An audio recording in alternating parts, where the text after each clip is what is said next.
이것이 바로 제가 말하는 멘토를 찾는 방법입니다. The Dean of Students at his local university. 저의 멘토 중 한 명인 앨런 네이션은 이런 글을 썼습니다.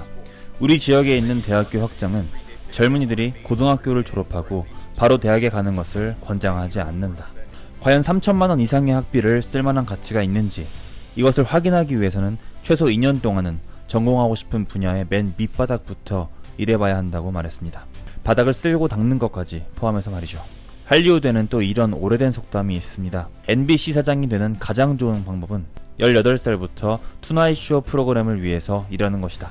손톱도 깔끔히 정리해보고 신발의 광도 내보고 적절한 영어를 사용도 해보고 시간 약속을 잘 지키는 것, 이런 기본적인 행동들이 자신을 알리는 데 도움을 주고 90%의 확률로 게임과 직업에서 성공을 얻을 수 있다고 합니다. And this is the philosophy that I did. 이것은 저의 철학과도 일맥상통합니다. 전 지금 할리우드에 있습니다. 저희 집에서 파티를 열고 많은 사람들을 만나왔습니다. 할리우드에는 1년에도 수십만 명의 사람들이 성공을 위해서 몰려듭니다. 하지만 그들은 바닥에서 시작하는 것을 원하지 않아요. 한 쌍둥이가 있었습니다. 그들은 대학에 엄청난 수업료를 지불했죠. 하지만 그들은 그들을 위한 일이 없다면서 울먹거렸습니다. Why don't you go work for somebody for free? 그래서 전 말했죠. 누군가를 위해서 무보수로 일해보세요. 그러자 그들은 말했습니다. 전 누군가를 위해서 절대로 무보수로 일하지 않습니다. 그래서 전 다시 말했죠. 왜 그런 거죠? 그렇게 하는 데에는 기회비용이 들지 않습니다. 만약에 당신이 해고되더라도 적어도 당신이 그 분야와 잘 어울리는지 잠재력이 있는지 없는지 확인할 수 있는 기회가 될 겁니다. I actually think that's better than. 저는 그런 경험을 하는 것이 의미 없는 일을 갖는 것보단 낫다고 생각합니다. 사람들은 이런 일에서 항상 기회비용에 대해서 생각을 합니다. 제가 말한 방법은 우리의 뇌와 돈에 대한 연결고리를 끊는 거죠. 얼마나 많은 돈을 버는가에 대한 것을 말하는 게 아닙니다. 저는 지금 얼마나 많은 기회를 놓치고 있는가에 대해서 말하는 겁니다. 앨런 그린스팬은 말했어요. 때때로 경기 침체와 불황은 좋은 점을 가져다 준다. 그 이유는 사람들이 이전과 다른 새로운 것들을 시도하려고 하기 때문이다.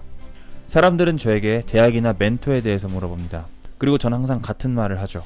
However you can, at the ground level with somebody, go work for free, and then be impressive.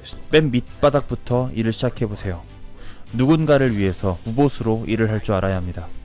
그리고 강한 인상을 남기세요. 하지만 이것은 두 번째 파트입니다. 첫 번째 파트는 최대한 많은 것들을 시도해봐야 한다는 겁니다. 처음에는 여러분들이 무슨 일을 해야 할지 모르기 때문에 여러 가지 일을 시도하면서 방황할 수도 있을 겁니다. 하지만 이것이 멘토를 얻는 방법이고 사업의 기회를 찾는 방법입니다. 그리고 나서 두 번째 파트로 넘어가세요. 선택한 분야가 있다면 남다른 인상을 심어주는 것, 이것이 바로 두 번째 파트입니다. Gotta take ownership. 여러분들은 주인의식을 갖고 일해야 합니다. 세상은 수많은 사람들로 꽉 차 있고요. 인상을 줄 수 없다면 사람들은 당신을 기억하지 못할 겁니다. 심리학을 공부하셨다면 아실 거예요. 사람들은 놀라운 사람들 곁에 있고 싶어 합니다. 제가 왜 책을 많이 읽으려고 할까요? 책은 인생을 혁신할 수 있는 수많은 방법을 알려줄 뿐만 아니라 그 방법으로 인해서 사람들에게 강한 인상을 심어줄 수 있기 때문입니다. 인상을 심어주기 위해서 책을 읽는 것은 아니지만 보너스 같은 거죠. 바닥부터 시작하는 것을 두려워하지 말라. 샘 월튼. You own 100% of the shares in it, even if you are sweeping the floor. 무슨 일을 하든 주인의식을 가지고 일하십시오. 100%의 지분이 있는 것처럼 일하세요. 비록 바닥을 쓸지라도 말이죠.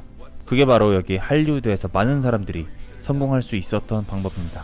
첫 번째, 최대한 많은 것들을 시도하고 도전하라. 두 번째, 잘하고 싶은 분야가 생겼다면 그 분야에서 어떤 방식으로든 강한 인상을 남겨라.